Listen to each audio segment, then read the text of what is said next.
Standing at only 5'10", most of his opponents had the height and reach advantage over him, and yet somehow Mike Tyson would become one of the most feared heavyweights of all time.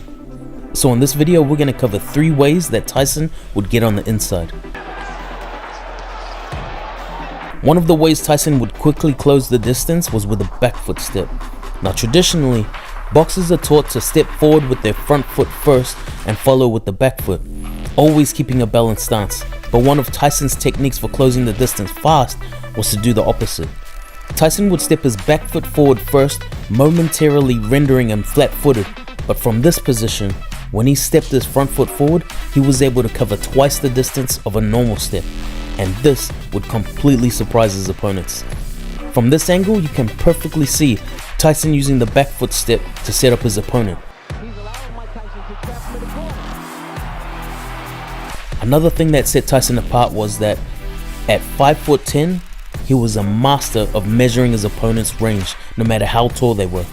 And what that allowed him to do was to anticipate attacks as he would step into that range, and that allowed him to set up counterpunches.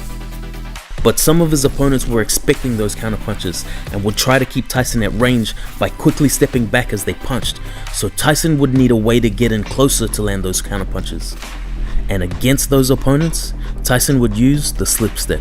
Tyson would slip a jab, then quickly step in on his opponent, closing the distance in an instant, and sometimes even turning southpaw to close that distance faster.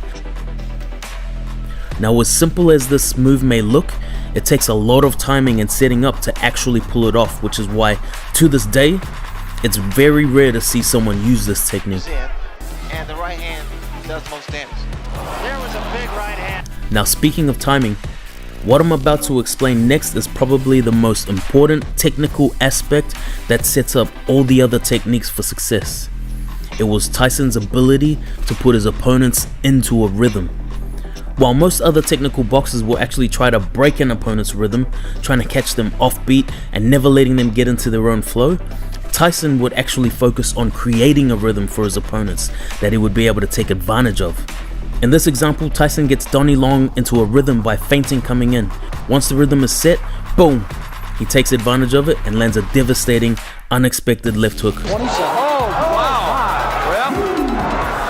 In this example, Tyson easily sets a 1-for-1 rhythm against Berbick and uses it to plant his feet and land a right hand to the temple.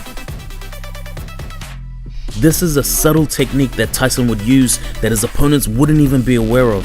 And it was this rhythm and timing that allowed Tyson to constantly set up his opponents, and it's possibly why we'll never see another Mike Tyson in the heavyweight division again.